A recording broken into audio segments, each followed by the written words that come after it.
Durant l'époque de l'Ancien Testament, le souverain sacrificateur pouvait découvrir et connaître la volonté de Dieu en faveur du peuple, à l'aide de l'Urim et du Thummim. Il se présentera devant le sacrificateur Éléazar, qui consultera pour lui le jugement de l'Urim devant l'Éternel, et Josué, tous les enfants d'Israël avec lui, et toute l'assemblée sortiront sur l'ordre d'Éléazar, et entreront sur son ordre. Nombre 27-21. Le Seigneur Jésus-Christ est notre souverain sacrificateur céleste. Il est notre Urim et notre Thummim. Il est notre lumière et notre vérité. Nous avons déjà vu cela dans le psaume 43:3. Envoie ta lumière et ta fidélité, qu'elle me guide. En acceptant par sa parole sa lumière et sa vérité, nous pouvons être conduits et dirigés, et toutes choses, jour après jour. La Seigneurie du Seigneur Jésus-Christ et la connaissance de sa volonté vont de pair. C'est donc notre plus grand privilège que de pouvoir connaître la volonté de Dieu. Le Seigneur Jésus-Christ est devenu mon sauveur. Il y a 48 ans, et si quelqu'un me posait la question, quel a été votre plus grand privilège en tant que croyant durant toutes ces années? Je répondrai alors simplement, c'est le privilège de connaître et de faire la volonté de Dieu. En toute chose, à tout propos, n'importe quand et n'importe où nous pouvons connaître et faire la volonté de Dieu. À l'époque de l'Ancienne Alliance, pour connaître la volonté de Dieu, le peuple devait aller vers le souverain sacrificateur, mais nous avons le Seigneur Jésus. Nous voyons comment David se référait à Dieu dans 1 Samuel 23, 1-12, pour connaître sa volonté en toutes choses. C'était au moyen de l'éphod porté par le souverain sacrificateur sur lequel se trouvaient ces deux objets, l'Urim et le Thummim, qu'il découvrait ainsi la volonté de Dieu. Mais aujourd'hui, le Seigneur Jésus-Christ est notre souverain sacrificateur. Par son esprit que nous avons reçu à notre nouvelle naissance, il est lui-même notre Urim et notre Thummim. Il est notre sauveur vivant, notre sacrificateur, notre roi céleste.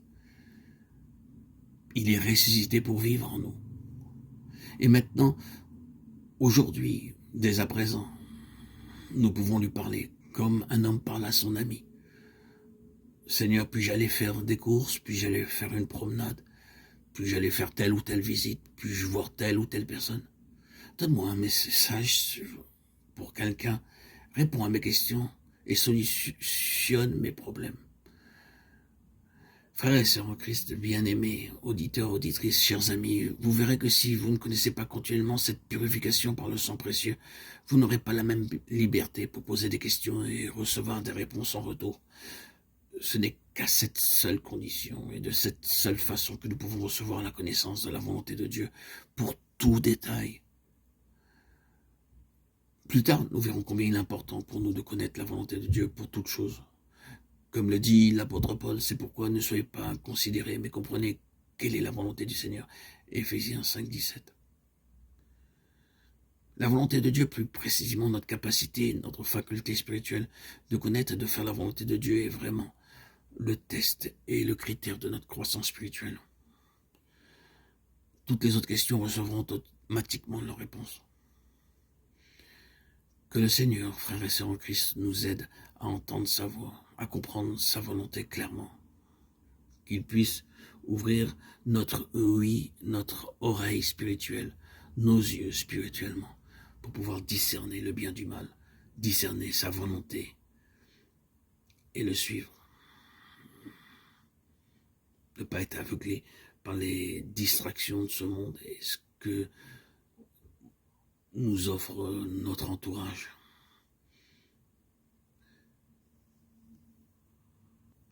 Que ce soit même un frère, une sœur, un cousin, un ami, un voisin, n'importe qui, peut être un obstacle à poursuivre notre cheminement, à marcher selon la volonté de Dieu.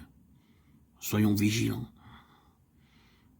Le piège est quelquefois sous nos pieds. Demandons le soutien et l'aide de notre Seigneur Jésus-Christ. Lui seul peut nous faire franchir tous les obstacles. Portons toujours nos regards vers lui. Dans tout ce que nous vivons, nous supportons.